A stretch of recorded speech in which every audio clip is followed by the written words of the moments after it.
Sara des médiathèques d'Annecy. Je vais vous présenter un livre de la rentrée littéraire dont le titre est Betty et l'auteur est Tiffany McDaniel. Il est son premier roman. C'est pas le premier roman qu'elle a écrit parce qu'elle elle a écrit plusieurs romans, mais c'est le seul qui a été pour le moment publié après 11 ans qu'elle a essayé de le faire publier.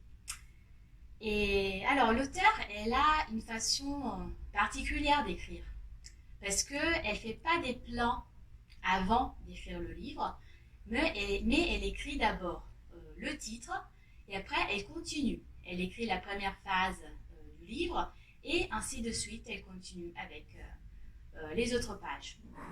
Pour elle, en fait, le livre n'est qu'un squelette, en fait. Et après, elle continue, elle écrit, elle réécrit pour former le reste du corps.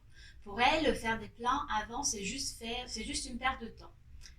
Ce livre en particulier, il parle de l'enfance et de l'adolescence d'une petite indienne, d'une fille qui est à moitié américaine et à moitié cherokee.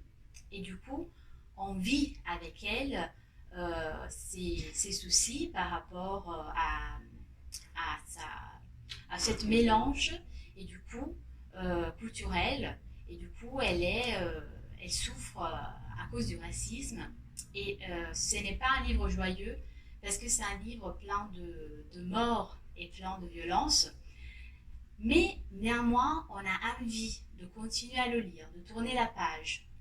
Même si c'est un livre assez long, parce que c'est un livre de 716 pages, on a envie de savoir ce qui se passe et on a envie de savoir comment cette petite fille, elle peut faire face à tout ce qui arrive dans sa vie. Les deux seules petites remarques sont un peu la longueur du livre qui effectivement peut